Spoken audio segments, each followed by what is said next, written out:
Hi friends, welcome to Pallipalayam Kaimanam. இன்றைக்கி மசாலாவே போடாமல் ஒரு அருமையான ரொம்ப கலக்கலான பேச்சுலர்ஸ் பிரியாணி எப்படி செய்யலாங்க அதை பார்க்கலாங்க. இதுக்கு வெஜிடபிளோ இல்லை நான்வெஜ்ஜு சிக்கன் மட்டன் எதுவுமே இல்லைனாலும் பரவாயில்லைங்க. சிம்பிளாக ஒரு ப்ரெட்டை வச்சு அருமையான ஒரு பிரியாணி எப்படி தயார் பண்ணலாங்க அது பார்க்கலாங்க. இதுக்கு குறைஞ்சதே ஒரு 15 நிமிஷம் இருந்தால் போதுங்க. இப்போ நான் லாஸ்ட்டாக தம் போடுறப்ப தான் அந்த ப்ரெட்டை வந்து டோஸ்ட் பண்ணி உள்ளே சேர்த்திருக்கேன்.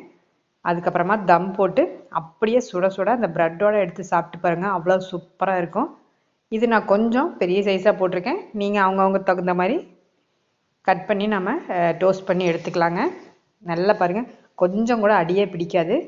இந்த மெத்தடில் பண்ணிங்கன்னா அவ்வளோ சூப்பராக வரும். நல்லா உதிரி உதிரியாகவும் வருங்க. நம்ம பயமே பண்ணுங்க, குக்கரில் செஞ்சாலுமே நம்மளுக்கு எந்த ஒரு அடி பிடிக்காமல் வரும்.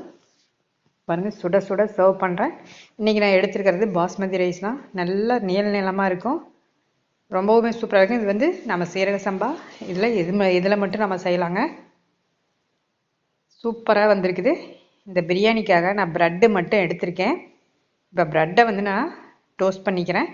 இது நான் கொஞ்சம் பெரிய சைஸாக கட் பண்ணிவிட்டேன். உங்கள் விருப்பத்துக்கு தகுந்த மாதிரி நீங்கள் இதை கட் பண்ணி ஒன்றா நெய்லையோ இல்லை ஆயிலையோ பொரித்து எடுத்துக்கலாம். இப்போ பொரித்து எடுத்துட்டேன் எல்லாமே. இப்போ இதே கடாயில் தான் நான் கொஞ்சம் தாளித்து விட்டுக்கிறேன். இது வேணும்னா அது ஆப்ஷன் தான், இல்லைன்னா அப்படியே குக்கர்லேயே தாளித்து விட்டுக்கலாம். நான் இதில் ஆயில் இருக்கிறதுனால அப்படியே தாளிச்சிக்கிறேன். இப்போ இந்த பிரியாணிக்கு ஒரு வெங்காயம், ஒரு தக்காளி, ஒரு பச்சை மிளகாய் தான் எடுத்திருக்கேன். நான் ஒரு கிளாஸ் ரைஸ் எடுத்திருக்கேங்க, அதாவது பாஸ்மதி ரைஸ் எடுத்து ஊற வச்சுருக்கேன். பாஸ்மதி ரைஸ் வந்து எப்பயுமே ஒரு 15 நிமிஷத்துக்கு முன்னாடியே நம்ம நல்லா வாஷ் பண்ணிவிட்டு நல்ல தண்ணியை விட்டு அப்படியே ஊற வச்சுக்கலாம். ஏன்னா அதே தண்ணியை விட்டு தான் இப்போ நான் வந்து பிரியாணியை செய்ய போகிறேன். அதனால் இப்போ ஊற வச்சாச்சு. ஊற வச்சுட்டு இப்போ இந்த கடாயிலேயே தான் எல்லாம் தாளித்து அதுக்கப்புறம் குக்கரில் எடுத்து கொட்டிக்க போகிறேன். இதுக்கு ஹோல் ஸ்பைசஸ் எல்லாமே பட்டை, கிராம்பு, ஏலக்காய், பிரிஞ்சி இலை எல்லாமே இதில் அப்படியே ஒன்றா போட்டுக்கலாம். இப்போ கட் பண்ணி எடுத்துட்டேன். கல்பாசி, அன்னாசி பூ எல்லாமே இதில் போட்டாச்சு. இப்போ எல்லாமே வெங்காயம், தக்காளி, பச்சை மிளகாய், மல்லித்தலை, புதினா எல்லாம் ஒன்றா போட்டு கலந்துக்கலாங்க. இது இப்படியே தாளிக்கலைன்னா கூட நம்ம அப்படியே குக்கரில் கூட தாளித்து விட்டுக்கலாம். இப்போ நல்லா கிளறி விட்டுக்கலாம். இதுக்கு வெஜிடபிள் எல்லாம் போடணுங்கிற இல்லைன்னா கூட நம்ம பரவாயில்லைங்க. ஏன்னா பேச்சுலர்ஸ் பிரியாணிங்கிறதுனால எதுவுமே இல்லைனாலும் பரவாயில்ல, வெறும் ப்ரெட்டை வச்சுமே அந்த ப்ரெட்டை மட்டுமே வச்சு பண்ணிக்கலாம். இப்போ நான் கொஞ்சமாக மஷ்ரூம் இருந்ததுனால அதை கட் பண்ணி போட்டுட்டேன், அவ்வளோதான். இப்போ இதை நல்லா கிளறிட்டு இதுக்கு தகுந்த உப்பு போட்டுட்டு இதை அப்படியே வந்து நம்ம கடாயில் இருக்கிறத குக்கரில் அப்படியே நம்ம மாற்றி விட்டுக்கலாம். இப்போ நான் குக்கரில் மாற்றிக்கிறேங்க. மாற்றிட்டு எந்த கிளாஸில் வந்து நான் அரிசி எடுத்தனோ அதுக்கு தகுந்த மாதிரி தண்ணி சேர்த்திக்கலாம். இன்னும் நான் இஞ்சி பூண்டு போடுறதுக்கு மறந்துட்டேங்க. ஏன்னா பேச்சுலர்ஸ் பிரியாணின்னு சொன்ன உடனே எனக்கு டக்குன்னு ஒரு பொருள் மறந்துருச்சு. இப்போ இதில் சக்தி மசாலாவில் இருக்கிற பிரியாணி மசாலாவும் கறி மசாலாவும் தான் சேர்த்துறேன். அது நல்ல வாசமும் கொடுக்கும், நல்ல டேஸ்ட்டும் கொடுக்கும். நீங்கள் வேறு எந்த பிராண்ட் இருந்தால் கூட சேர்த்திக்கலாம். இப்போ இதுக்கு தகுந்த உப்பு நான் வந்து போட்டுட்டேன், பத்தலைன்னா திரும்ப போட்டுக்கலாம். இப்போ இந்த பிரியாணிக்கு தகுந்த மசாலா மட்டும்தான் நான் ஆட் பண்ணுறேன். இது சின்ன பேக்கெட்லேருந்து பெரிய பேக்கெட் வரைக்கும் கிடைக்குதுங்க.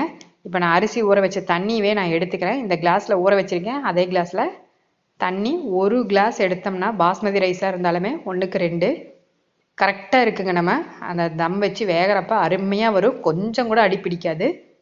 இப்போ அவ்வளோதான். இப்போ ஊற்றியாச்சு. இப்போ இஞ்சி பூண்டு பேஸ்ட்டு இப்போ தான் போடுறேங்க. இப்போ இந்த தயிர் ஒரு 2 டேபிள் ஸ்பூனுக்கு போட்டுக்கலாம், ஏன்னா குழையாமல் வரும். நல்லா அந்த ஏன்னா ஒரு தக்காளி போட்டுக்கிறனால புளிப்பு கரெக்டாக இருக்குங்க. நல்லா கலந்து விட்டுட்டு உப்பு செக் பண்ணிவிட்டு இதில் அரிசி சேர்த்து நல்லா வெந்ததுக்கு அப்புறமா தான் நம்ம அந்த குக்கர் மூடி போட்டு மூடி வச்சா நம்மளுக்கு கரெக்டாக இருக்குங்க. வேகிறதுக்கு முன்னாடினாலும் நம்ம ஒரு 2 சவுண்டு விட்டு எடுக்கலாம். இது வந்து ஒரே ஒரு சவுண்டு விசில் மட்டும் விட்டு எடுத்தால் போதும். இப்போ பாருங்கள், நல்லா அரிசி ஊறி இருக்குது, ஒரு 1/4 மணி நேரமாக ஊறிக்கிட்டு இருக்குது. அந்தளவு ஊறினா போதுங்க, ரொம்ப நேரம் ஊறணுங்கிற அவசியம் இல்லை. இப்போ தண்ணி கொதிச்சோடனே இப்போ அரிசி போட்டுறேன். இதே பேச்சுலர்ஸாக இருந்தால் அப்படியே நம்ம கலக்கிட்டு லிட்டை போட்டு மூடி 2 விசில் விட்டால் போதும். இப்போ நான் வந்து நல்லா அரிசி வெந்ததுக்கப்புறமா தான் மூடி போட்டு ஒரு விசில் மட்டும் விட்டுக்கிறேங்க. கரெக்டாக இருக்கும் இந்த மெஷர்மெண்ட்டு.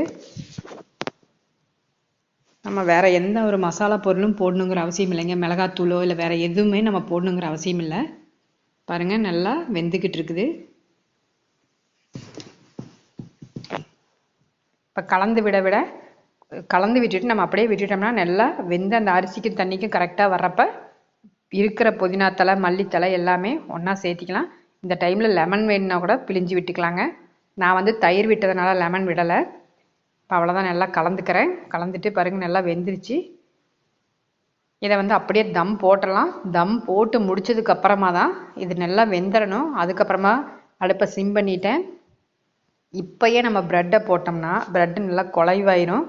அதனால் இந்த டைம்லலாம் நம்ம போடவே கூடாது. ஏன்னா அந்த தண்ணி ஃபுல்லாகவே இருக்கக்கூடாது சுத்தமாக. இப்போ ஒரு விசில் மட்டும் விட்டு எடுத்துட்டு அதுக்கப்புறமா பாருங்கள் அடுப்பை ஆஃப் பண்ணுறேன். ஆஃப் பண்ணிவிட்டு இப்போ ஓப்பன் பண்ணி அந்த ப்ரெட்டை போட்டு நம்ம தம் வச்சிடலாங்க. பாருங்கள் நல்லா அந்த அரிசிக்கு தண்ணிக்கு கரெக்டாக வந்துருச்சு. சூப்பராக வெந்திருக்குது பாருங்கள். நல்லா ரைஸ் நல்லா ஸ்டிக்கியாக இருக்குது, கொஞ்சம் கூட அடியே பிடிக்கலை. இந்த டைமில் தான் ப்ரெட்டை மட்டும் போட்டு நம்ம மூடி வச்சிட்டோம்னா போதுங்க. நல்லா அந்த ப்ரெட்டில் இருக்கிற அந்த மசாலா ஃபுல்லாக வந்து பிடிச்சிருக்கும். அருமையான